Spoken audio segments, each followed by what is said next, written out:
નમસ્કાર. રાજકોટથી ફ્રોડ મામલાનો ખુલાસો. નિવૃત્ત શિક્ષક દંપતીને ડિજિટલ એરેસ્ટ કરી ₹1.14 કરોડની ઠગાઈ કરનાર મુખ્ય આરોપીને પોલીસે ઝડપી લીધા.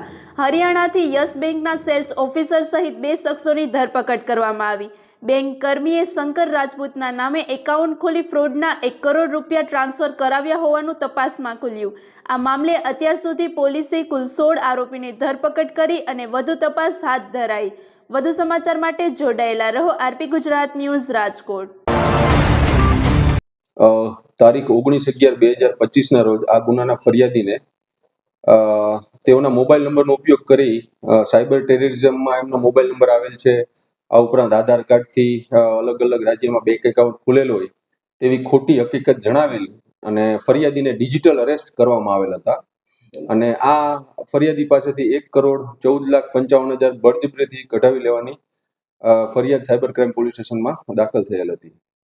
આ ગુનામાં અગાઉ 14 આરોપીઓને ધરપકડ કરવામાં આવેલ હતી.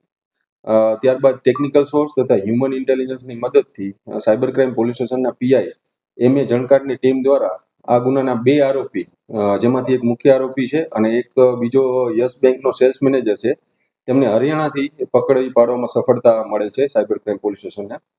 આ આરોપીઓનું નામ છે શંકર સન ઓફ સોહનલાલ રાજપૂત, કે જે કરનાલનો રહેવાસી છે.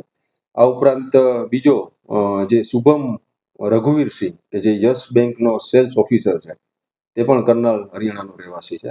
હાલ આ બંને આરોપીઓને પકડીને સાયબર ક્રાઇમ પોસ્ટ દ્વારા કાયદેસરની કાર્ય માટે સોંપવામાં આવે છે.